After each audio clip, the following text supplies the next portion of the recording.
Greetings, I'm Brian Howey. I publish Howey Politics Indiana here in Indianapolis, and I'm going to walk you through the March 10th edition of my newsletter. First of all, I want to welcome our newest columnist, former Republican Congressman Mark Souder from the Fort Wayne area. He's going to be writing a column twice a month, and this week, in his debut column, he writes about how he believes Mitch Daniels will be a top-tier presidential candidate. You can find that on the front page of the newsletter this week. The other big story is our coverage of the third week of the Indiana House Democratic walkout. Our 37 Democrats are still in Illinois. And my analysis this week is how a row over labor and the right-to-work legislation may have morphed into the presidential politics.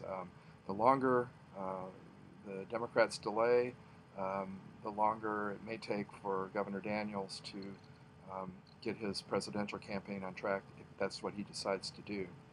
And he's got a window of sometime early this summer before the Bush money that we think will come his way may migrate somewhere else if he can't get into it.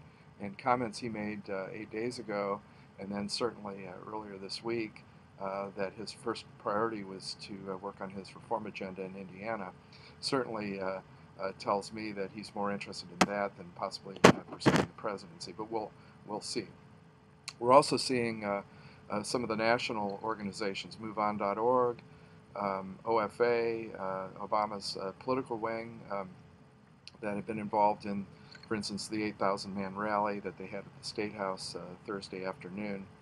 There's indications are that this situation is being nationalized. And certainly, we're watching what happened in Wisconsin on Wednesday night when, with a procedural maneuver, the Republicans in the Senate were able to get their collective bargaining legislation through.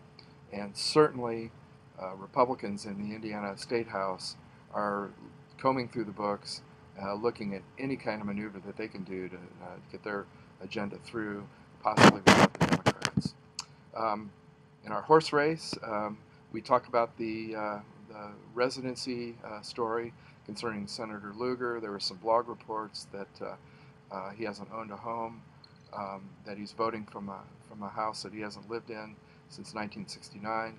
The Lugar people were able to quickly cite both the U.S. and the Indiana constitutions that certainly give him the cover as far as their residency provision, basically under the guise of he's in national service.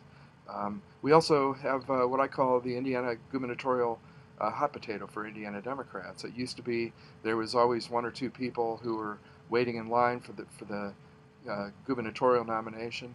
This time it seems to be a hot potato when you have the Buys, Weinsapples, Hills, taking a pass on that, and Joe Donnelly certainly sounded like he was more interested in the U.S. Senate race than he is in the governor's race. So now we're looking at John Gregg and Vi Simpson, and if they decide not to go, I'm not sure who that leaves Indiana Democrats, but this is really a historical anomaly because ever since the television age of Indiana politics dawned, there were always one or two Democrats that were ready to get what was once the golden apple of Indiana politics, and that's the governor's race.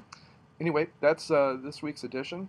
If you'd like to subscribe to Howey Politics Indiana, you can hit the subscribe button up at the top of the page here, or you can call my lovely wife, Beverly Phillips, 317-627-6746. Thank you very much. Have a great week.